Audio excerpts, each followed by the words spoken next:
Kamakailan lang ay naging usap-usapan si RR Pugoy na gagawing trade asset ng TNT para sa player na gusto nilang makuha. Pero ngayon biglang napunta kay Jason Castro ang usapan.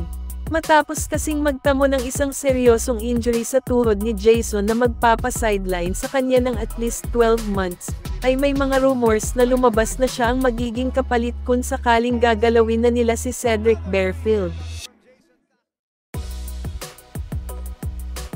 Kaya siguro naisipan ng TNT management na i-trade na itong si The Blur, ay dahil hindi na ito bumabata at nasa retirement period na rin ito.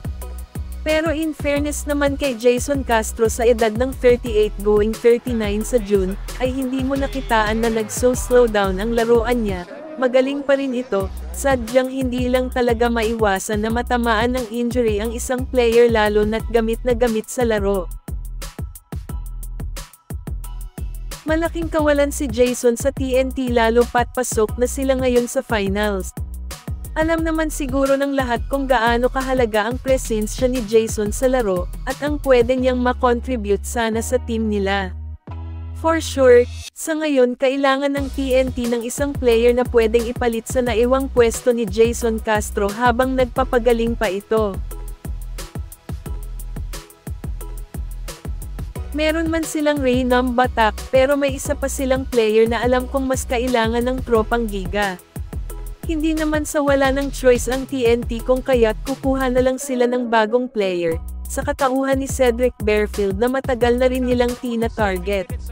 Kung sakaling makuha man nila ito ngayon ay may posibilidad na baka maapektuhan ang chemistry ng team sa finals. O baka naman gusto lang madaliin ng TNT ang tungkol kay Barefield, dahil sa takot na baka maunahan sila sa Hinebra. Lumalabas kasi na gusto rin ng barangay si Barefield, at ang magiging kapalit daw ay si Maverick Ahanmisi at Von Pesomal. Kung choice lang ang pag-uusapan, meron ang TNT niyan. Pwede naman nilang pabalikin si Mikey Williams kung gusto nila itong maglarong muli sa kanila. Matatandaan na nung umuwi siya sa Pinas ay sinabi niya sa isang interview na gusto niyang plantsahin ang anumang gusot niya sa TNT.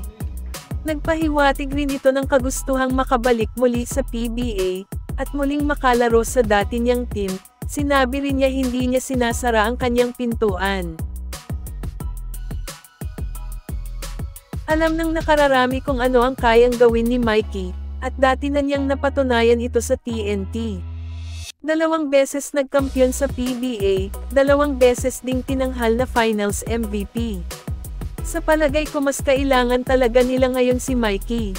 At kung sakaling pabalikin man nila ito, marahil ito na ang pinakamabisang solusyon ng TNT para mapunan ang pagkawala ni Jason Castro. Ano sa palagay nyo, dapat pa bang pagbigyang muli si Mikey, o wag na lang?